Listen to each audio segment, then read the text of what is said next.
Fiquei pensando muito nisso que eu falei há pouco, hoje, tenho pensado, e logo no final da manhã, eu passei para aparecer no Data Show, a mensagem que ministraria nesta noite. Eu fui para casa, almocei, sentei na poltrona depois do almoço, e fiquei pensando, tomei banho, fiz a barba, vim urgente para cá, vou escrever aquilo que eu estou pensando, e deixei de lado o que estava programado. Eu quero ler para vocês um texto, que está em Isaías 24, 5 e 6, que diz assim: na verdade, a terra está contaminada por causa dos seus moradores, porquanto transgridem as leis, mudam os estatutos e quebram a aliança eterna. Por isso, a maldição consome a terra, e os que habitam nela serão desolados. Por isso, serão queimados os moradores da terra, e poucos homens restarão. Obviamente, quando se lê uma palavra como essa, aparentemente gera uma certa preocupação, uma certa aflição, e ao mesmo tempo é uma fundamentação de verdades absolutas, que por graça e verdade a palavra nos mostra com categoria a essência da verdade e não pode fugir dela. Isso é para nos afrontar? Não. Isso é para nos mostrar que tipo de pessoa nós, como igreja do Senhor, que tipo de pessoas devemos ser. Eu posso ouvir amém? Então, olhe para você, você tem que olhar para você e dizer, na realidade, diante de tudo isso, o que eu devo ser? Isaías 24, como um todo, mostra uma ação divina contra a impiedade e injustiça dos homens. Apesar de tudo, mostra também, nos versos 14 a 16, a alegria dos justos, mesmo diante de tantas adversidades. E daí em diante, mostra a situação dos transgressores. Igreja, isso se evidencia claramente em nossos dias, e os sinais evidentes não podem fugir ao nosso compromisso com a verdade. Os sinais evidentes não podem macular o nosso compromisso com a verdade.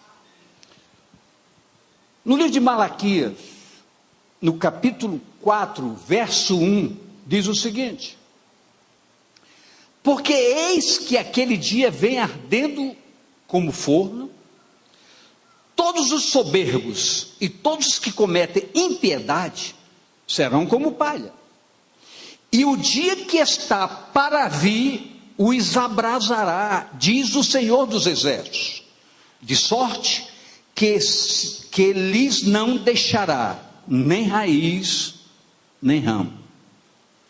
Agora vejamos o verso 2, o que diz: mas para vós que temeis o meu nome, nascerá o sol da justiça, e salvação trará debaixo das suas asas, e saireis e crescereis como os bezerros nos cevadouros.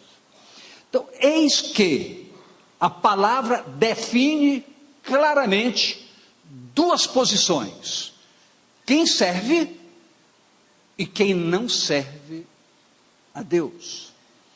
Para nós é um alerta? Mas não é isso que deve tratar com o nosso posicionamento nem com o estabelecimento dos nossos propósitos devidos para com o nosso compromisso com Deus. Não é por causa disso. Eu tenho que entender que eu sou uma pessoa que, por ter um compromisso com Deus, por ser de uma filiação divina, eu preciso caminhar e viver como tal. A minha história, o meu proceder, precisa caracterizar quem verdadeiramente eu sou e que identidade eu tenho como um filho de Deus. Vamos chegar já já ao melhor entendimento sobre isso. Quando Jesus falava aos seus discípulos sobre o fim, ele destacou algo muito interessante. Lucas 21, de 8 a 11. Disse então ele: vede que não vos enganem, porque virão muitos em meu nome, dizendo, sou eu, e o tempo está próximo. Não vades, portanto, após eles. E quando ouvirdes de guerras, de sedições, nessa tradução não tem um foco interessante que diz, sedições, pestilências, como é que você dá o nome melhor?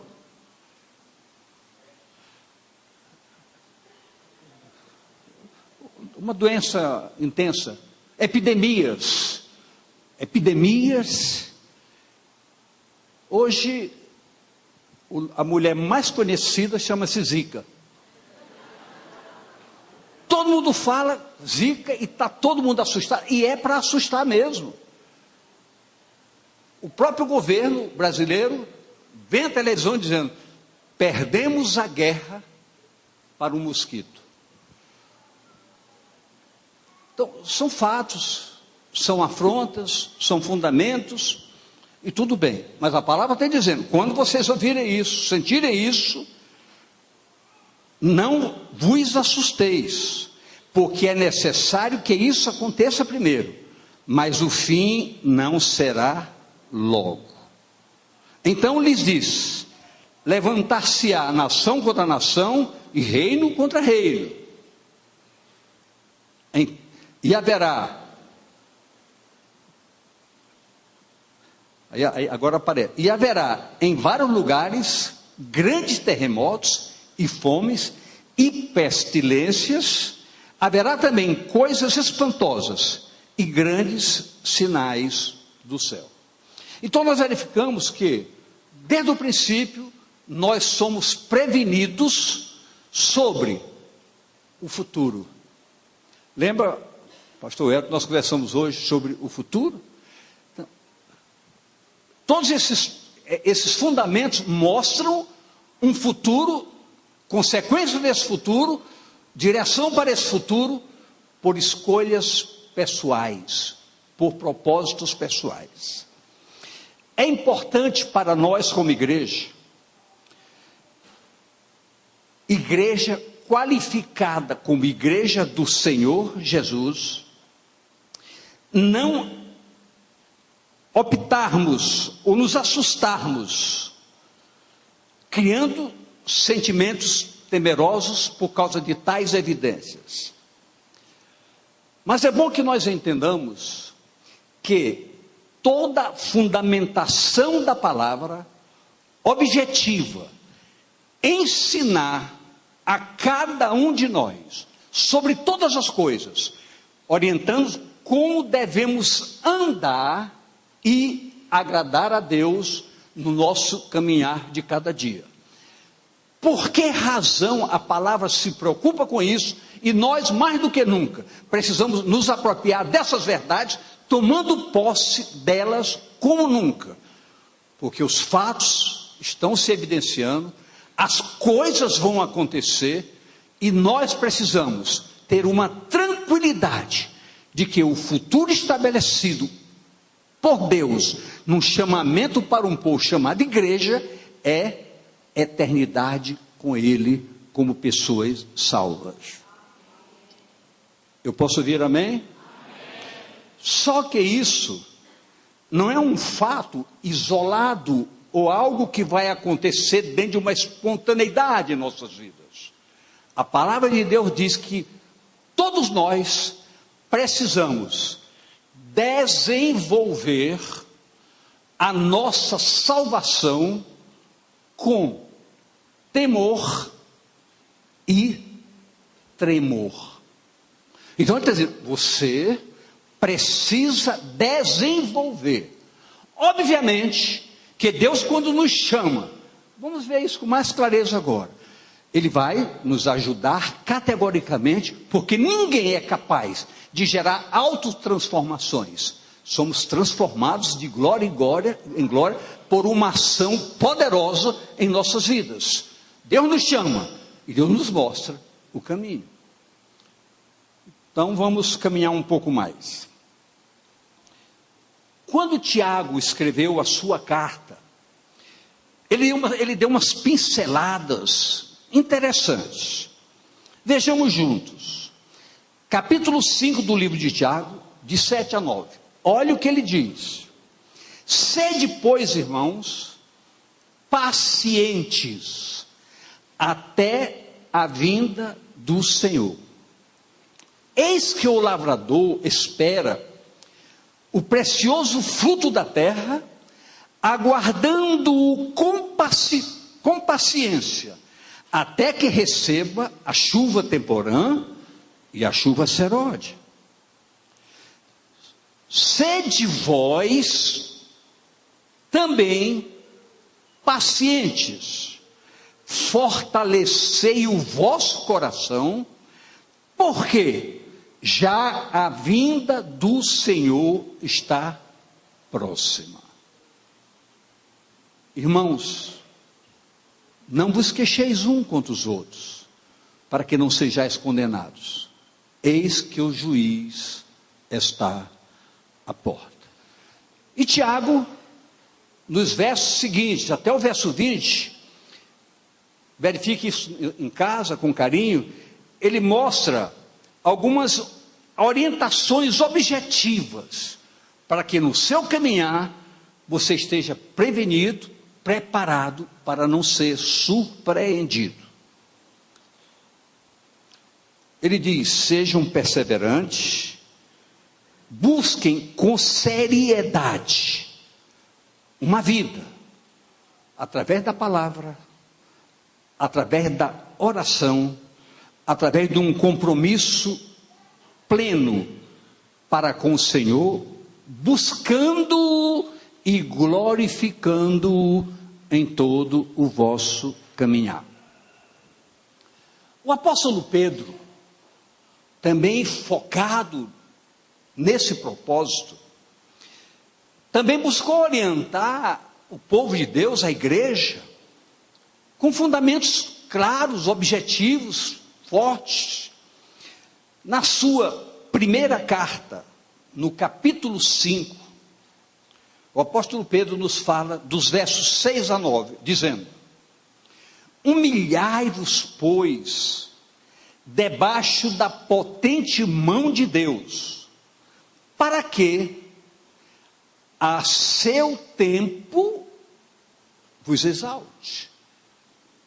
Que tempo? Que tempo? Eu pergunto, que tempo é esse que nós estamos vivendo? Um tempo de desafio, um tempo de expectativas, um tempo de ameaças, de afrontas. Tudo isso acontece. E o Senhor nos diz, no tempo certo, conte comigo. A igreja preparada sabe que em todos os momentos e em todas as circunstâncias, o Senhor é a nossa resposta, é a nossa esperança, é a nossa expectativa. Mas para isso é preciso se desenvolver essa salvação com muita seriedade e muita severidade. Quando nós estabelecemos um projeto para essa igreja esse ano, meditar de janeiro até o dia 31 de dezembro, ler toda a Bíblia, não apenas lendo, procurando entender, orar essa palavra, é exatamente porque nós sentimos que como nunca, a igreja precisa ser fortalecida no Senhor e na força do seu poder. E o que nos revela tudo isso são os ensinamentos verdadeiros da palavra de Deus, que precisa ser orado com seriedade, meditado com seriedade, para que se possa sacar a revelação da palavra que fortalece e consubstancia todo o nosso propósito. Quem está encarando com seriedade a leitura da Bíblia esse ano? Que maravilha, viu? Graças a Deus. Quem não está fazendo, comece agora. Ah, pastor, eu não tenho o folheto. Lá na portaria tem. Como você pode ler a Bíblia? Bom, mas agora eu estou atrasado. Não importa. Comece agora em diante e numa folgazinha vá atualizando. Amém mesmo? Eu quero saber, diga à pessoa do seu lado, faça isso. Você só vai lucrar com tudo isso.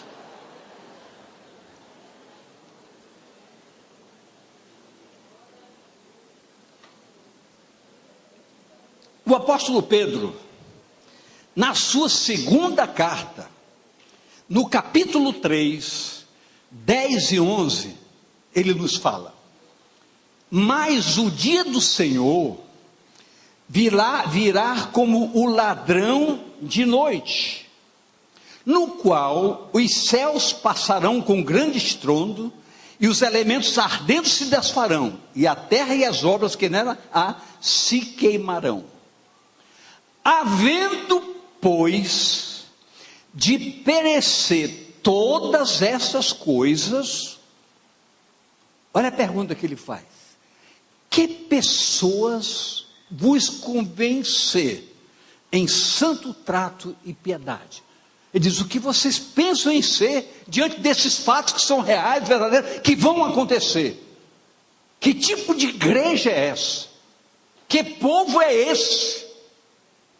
São perguntas, são confrontos, não afrontas, mas desafios para todos nós. Diga à pessoa do seu lado: para você. Preste muito bem atenção. Então, queridos, todas essas coisas precisam buscadas com sinceridade, com fidelidade. Daí a importância de nós estarmos presentes nos trabalhos da casa do Senhor, porque a gente tem um compromisso, uma obrigação radical de mexer com essas coisas. Agora, preste bem atenção em algo que eu vou lhe dizer. Por exemplo, esse púlpito, todos nós pastores dessa igreja temos uma obrigação moral de honrarmos esse púlpito, de sermos referências, de sermos exemplos morais, espirituais, em todas as áreas, para que possamos referendar esse púlpito com a fidelidade e a sinceridade que ele precisa. Todos nós pastores temos essa obrigação, esse compromisso. Mas todos os membros deste corpo chamado corpo místico de Cristo também têm esse mesmo compromisso. Cada um de vocês é responsável pela dignidade da chamada Igreja do Senhor Jesus. Todos nós. Tendo tudo, portanto, igreja, traduz um foco especial da palavra, cujo objetivo é instruir a caminhada do povo de Deus com muita clareza. Esse é o propósito da palavra. Daí o nosso compromisso de fidelidade com a palavra, deixando de lado qualquer encaixe, porque a própria Bíblia fala no último livro, Apocalipse: ai daquele que tira e ai daquele que encaixa. A palavra é de Deus, intocável e imutável. Agora, é tremendamente importante para nós, diante de tudo isso, uma pergunta: quem somos nós? Quem é você nesse contexto? Pense nisso e vamos caminhar juntos. No Evangelho de João, no capítulo 1, dos versos de 11 a 13, nós lemos: veio para o que era seu, e os seus não o receberam. Mas todos quantos, plural, os receberam, deu-lhes o poder de serem feitos filhos de Deus, aos que creem no seu nome, os quais não nasceram do sangue, nem da vontade da carne, nem da vontade do varão, do homem, mas de Deus. Estamos no Brasil. O Brasil era uma nação que constituía-se de um povo gentil, como todas as outras nações afora Israel. Eu precisava ver você chegar, precisava ver, seja bem-vindo. Então, preste bem atenção. Mas o que diz a palavra? Veio para o que era seu, o seu não o recebeu, todos os outros que o receberam foram agraciados com essa condição de filhos de Deus. Obviamente, fala, a nação não recebeu, as outras nações, mas nós compomos a estrutura da nossa nação. Então nós, quando o recebemos, fomos agraciados com essa condição de filiação. Todos quantos receberam.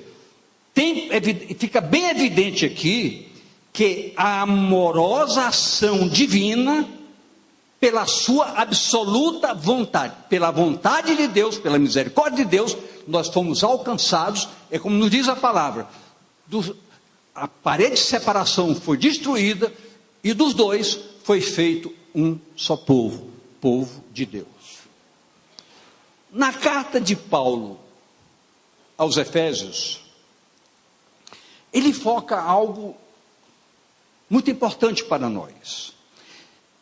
Efésios 1, de 3 a 5.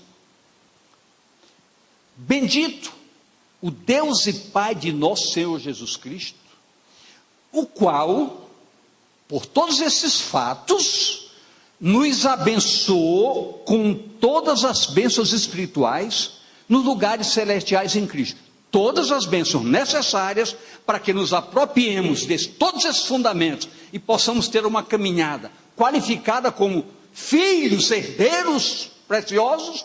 Tudo isso advém de quê?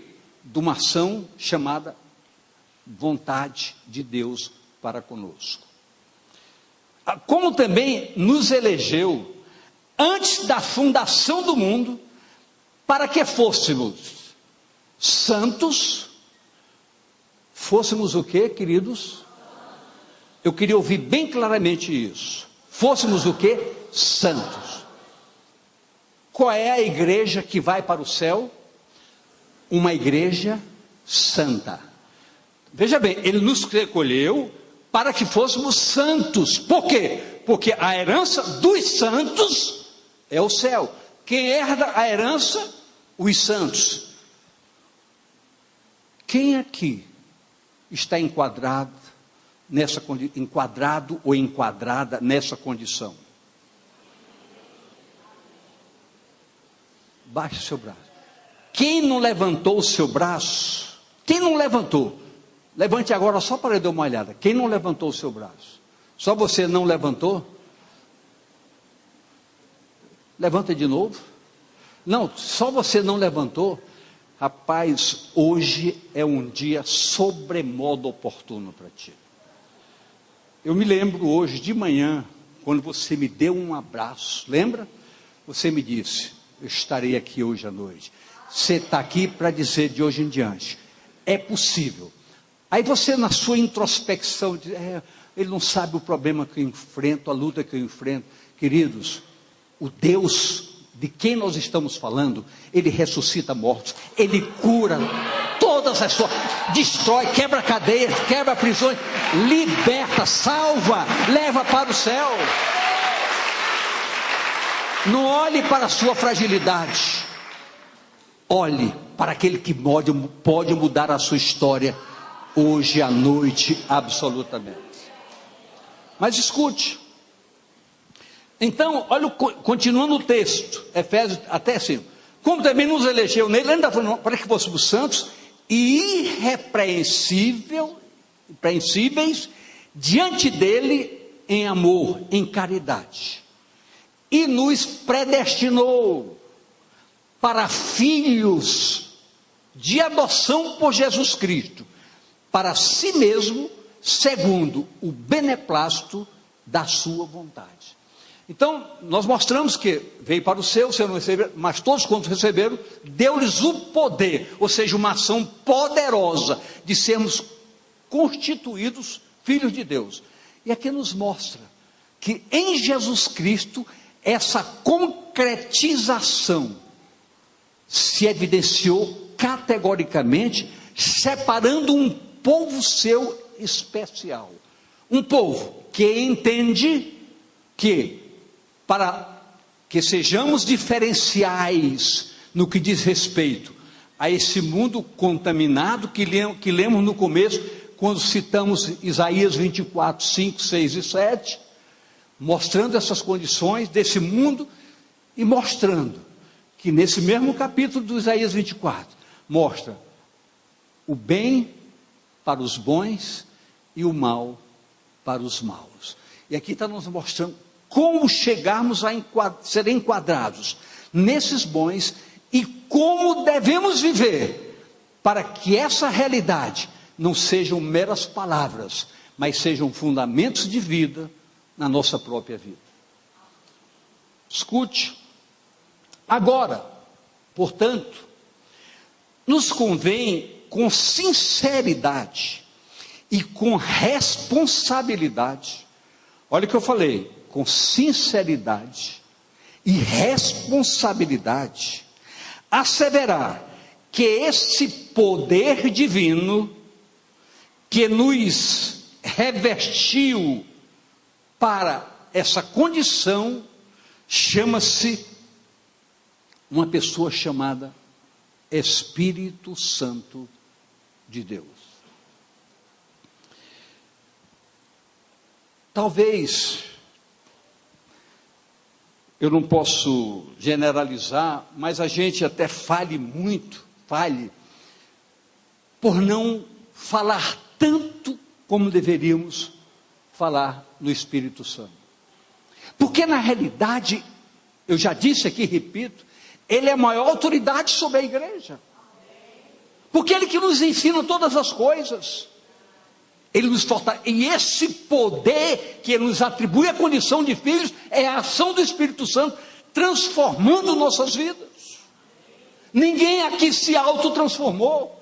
Ninguém assim de ruim que era se tornou bom pelo seu esforço. Toda obra transformadora é uma ação do Espírito Santo. Até você, para quebrar a sua soberba, sua vaidade, é preciso que o Espírito Santo lhe convença, lhe quebre, para lhe levar à simplicidade e à humildade. Você não é capaz de fazer por você só. A soberba não permite, mas o Espírito Santo quebra isso, lhe mostra um caminho sobremodo excelente, e você é convencido, e você levanta o seu braço, você se quebra, você aceita, porque você é convencido. É uma ação divina. Só um ser chamado Espírito Santo é capaz de fazer isso em nossas vidas.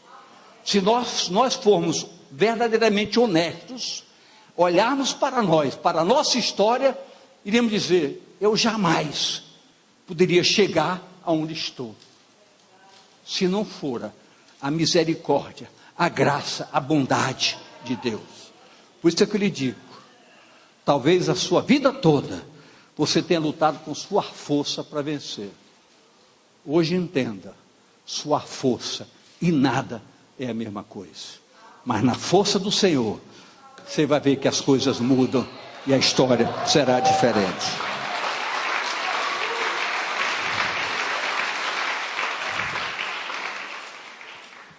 E essa filiação, para que nós tenhamos uma consciência plena dela, não tem nenhum púlpito que possa lhe convencer. Por mais sabedoria que ministre, nenhum ministrante pode lhe convencer. Mas é esse Espírito que chega a você e diz: você é filho de Deus.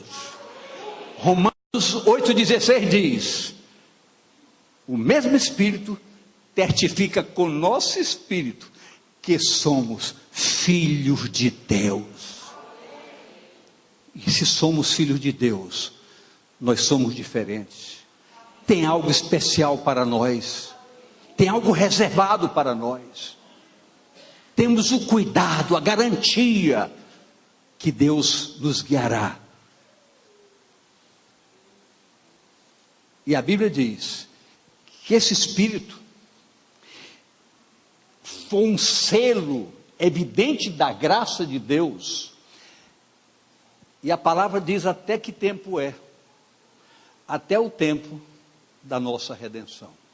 Até o último dia, Ele estará conosco, nos ensinando, nos orientando, nos fortalecendo, nos administrando, nos fazendo lembrar.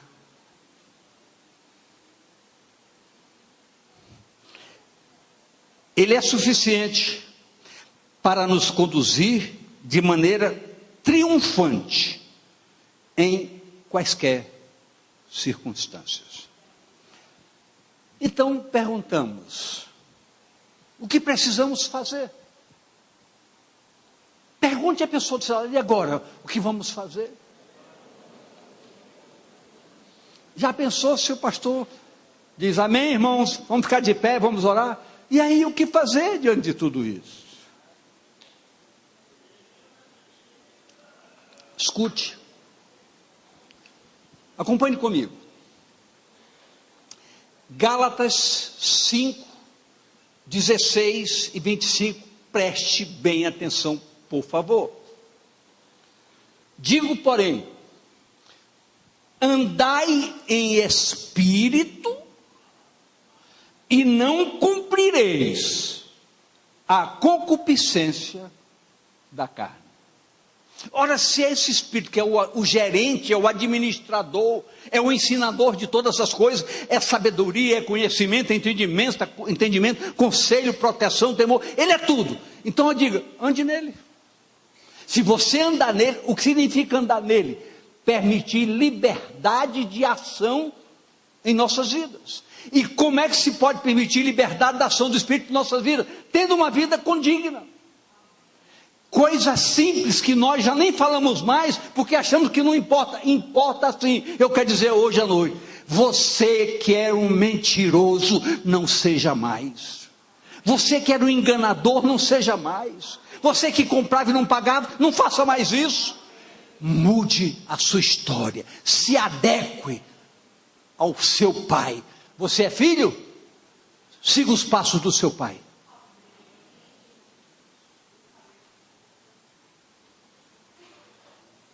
Você está entendendo o que eu estou falando, querido? Eu estou falando uma palavra de desafio nesta noite. Nós não podemos continuar sendo da mesma maneira. Não podemos. Muitas vezes ficamos seguindo os passos dos outros, porque é cômodo, muito cômodo. Querido, a sua salvação é individual. Você que tem que desenvolver a sua salvação com temor e tremor. Quem está disposto hoje a dizer: eu quero um novo tempo na minha vida? Tem que haver uma decisão, tem que haver um posicionamento, tem que haver seriedade em todos nós. Escute. Gálatas 5, 25. Se vivemos no Espírito, andemos também no Espírito. Ou seja, nós temos que ser guiados, orientados, instruídos. É aquela história. Eu já tinha colocado lá em cima, uma coisa muito interessante também. Mas o desejo do meu coração, quando eu cheguei em casa, eu terminei, já vim correndo para trabalhar, porque eu queria fazer algo diferente, porque eu estava sentindo o desejo de fazer algo diferente. Porque as pessoas precisam de resposta, a igreja precisa de resposta. Muita gente com medo de tudo.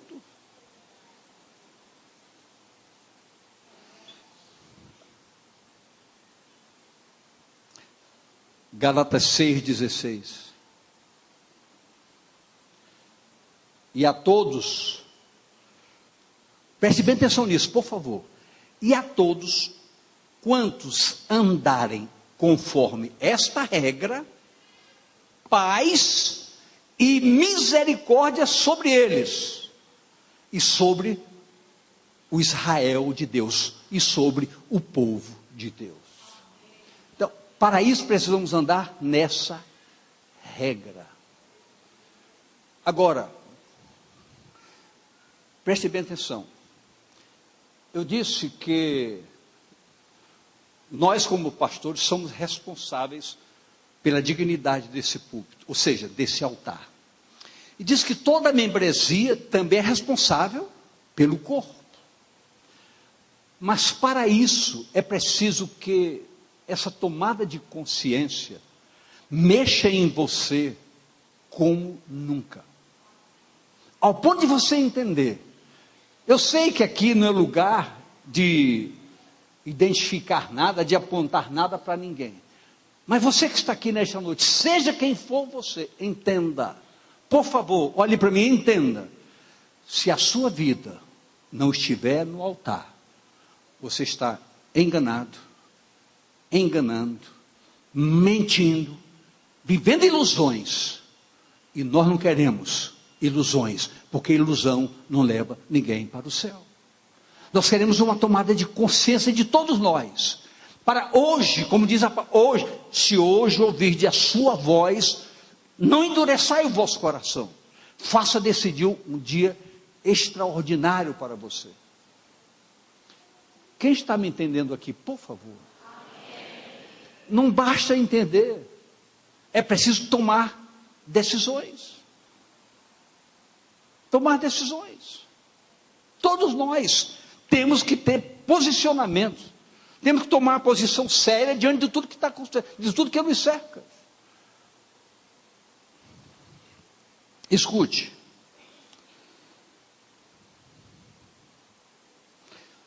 O Senhor deu dons aos homens para que a igreja fosse fortalecida. Tudo de Deus tem um propósito para que Deus feche todas as brechas e não dê lugar para que ninguém se auto-justifique. Olha o que nos diz Efésios 4, de 11 a 13. Você conhece isso de cor, mas ouça diferente nesta noite. Ele mesmo deu uns para apóstolos, outros para profetas, outros para evangelistas, outros para pastores e doutores, querendo o aperfeiçoamento dos santos, para a obra do ministério, para a edificação do corpo de Cristo, até que todos cheguemos à unidade da fé e ao conhecimento do Filho de Deus, a varão perfeito, à medida da estatura completa de Cristo. Então, nós estamos aqui, nessa configuração pastoral, com um propósito divino, instruir a igreja. Agora eu pergunto, como é que nós podemos instruir a igreja? Com a verdade do Evangelho, com a palavra fiel e verdadeira. Muitas vezes, queridos, nós enfrentamos situações complexas no nosso meio pastoral. Enfrentamos, e você fala, mas por que vocês enfrentam isso? Porque estamos diante de uma sociedade contaminada pelo que acontece lá fora. Então nós somos obrigados a mostrar certas coisas que não convêm para santos. Somos obrigados a mostrar. Nós não concordamos com certas coisas, mas isso mexe com o entendimento de muitas pessoas. E somos até criticados por isso. Só que a gente precisa ter consciência disso. Nós não queremos escrever uma pauta de coisa, isso não convém, isso não convém, isso não convém. Não, nós queremos que a igreja aprenda a meditar na palavra e por si só entenda que certas coisas não convêm a santos. Sabe o que a Bíblia diz? Todas as coisas me são lícitas. Por quê? Eu sou livre. Eu tenho direito de fazer o que eu quero. Só que ela diz, se você tem um compromisso comigo, se eu sou seu pai, me obedeça como filho. Você pode fazer, mas não deve fazer. Não é por força, nem por violência, mas é o Espírito que lhe prova que você não deve fazer certas coisas. Há lugares que você não pode frequentar, mas todo mundo vai. Eu não sou todo mundo. Aqui não tem igreja de todo mundo. Você é um filho de Deus. Você tem que honrar seu pai e obedecer seu pai e as diretrizes que ele estabelece para a sua caminhada. Eu pergunto, quem está entendendo isso, por favor? Queridos, vamos renovar a nossa esperança nesta noite. Vamos mergulhar mais profundamente em fundamentos que vão alicerçar a nossa fé, fortalecer a nossa caminhada. Efésios 5:2. E andai em amor, como também Cristo vos amou e se entregou a si mesmo por nós. É oferta e sacrifício a Deus em cheiro suave. Andai em amor. O que fazer? Pesquise o que é amor. Capítulo 3 de 1 Coríntios fala sobre o que é amor. Mas quer saber melhor sobre o que é amor? Deus é amor. Porque Deus amou e mostrou como é que se ama. Deu seu Filho por nós, para nos resgatar e nos trazer à existência, uma filiação, sem mérito nenhum humano, sem nada do homem, apenas a simples, bendita e soberana vontade de Deus em nossas vidas. Efésios 5:8.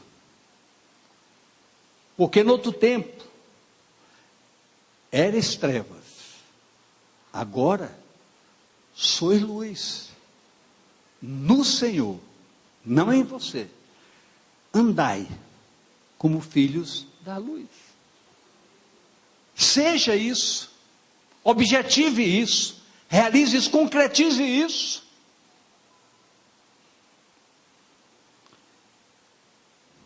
Efésios 5:15. Portanto, vede prudentemente como andais. Ou seja, analise o que você faz, por onde você anda, com quem você anda, aonde você frequenta, como você age, como você reage, como é o seu relacionamento, se há legitimidade no seu relacionamento, se é correto o seu relacionamento. Tudo isso é motivo de avaliação correta, verdadeira, por parte de cada um de nós. Sabe o que foi que Jesus disse, Merencio? Ele disse, ele olhou para você e disse, você quer vir a mim? Negue-se, abra mão de você. Deixe eu normatizar a sua caminhada. Deixe eu dar forma às suas decisões, às suas atitudes. Amém, queridos? Estamos concluindo para a gente orar.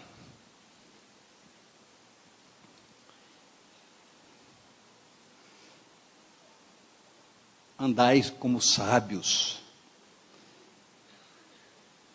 Vou usar só mais 2 versículos. O penúltimo é 1 João 2:6. Aquele que diz está nele, também deve andar como ele andou. Como foi que ele andou? Negando-se.